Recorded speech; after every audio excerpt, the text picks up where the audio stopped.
En un mundo constante de geopolítica, parte de la idea de la que los recursos, el territorio y el poder acumulado de un país le pertenece a un solo grupo en el planeta.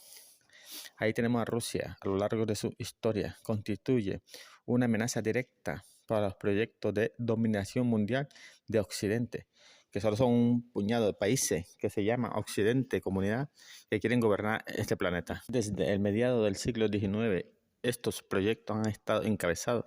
por potencias europeas como Reino Unido, Francia, Alemania y a partir del siglo XX Estados Unidos. En realidad siempre han existido cierto malestar por el hecho de que Rusia ya sea forma de imperio o como un núcleo decisorio dentro de la Unión Soviética, constituye una potencia fundamental en el sistema internacional.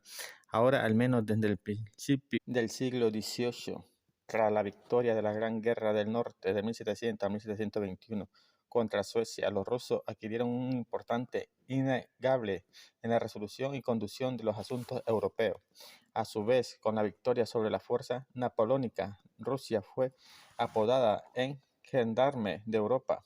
lo que representó al principio una potencia terrestre del continente. En efecto, los países europeos vieron desde entonces cómo apreciaran la capacidad acumulativa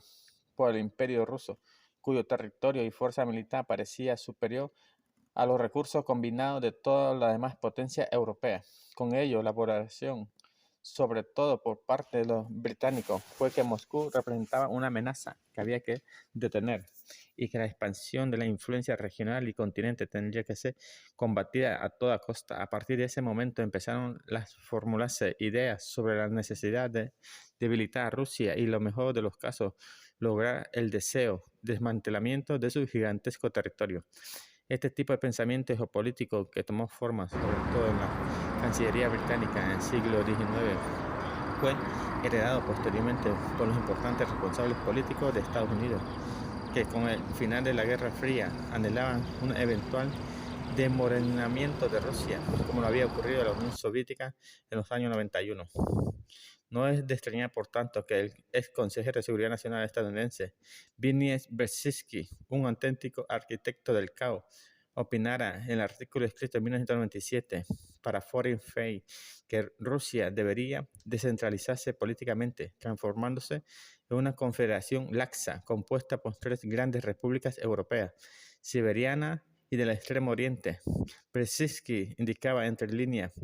que con esta división podría lograrse finalmente el deseo de embelmamiento de la futura Rusia.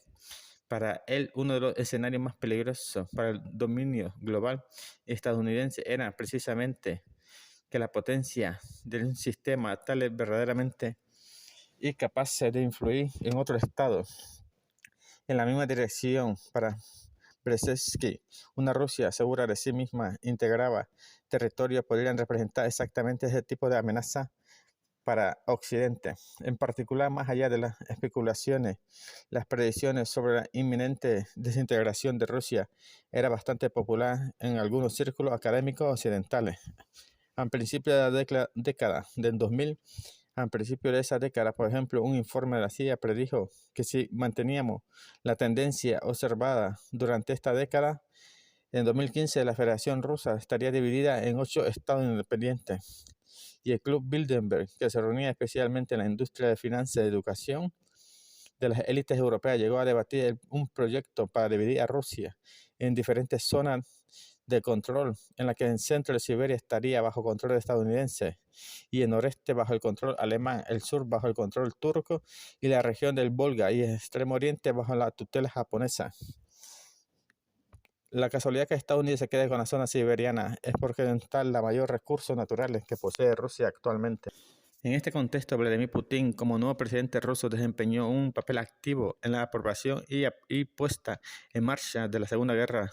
de Chechenia, que con un gran coste acabó derrotando al territorio en Cáucaso y recuperando finalmente el control central sobre la región. Fue en fin de la tendencia centrífuga que experimentó Moscú sobre los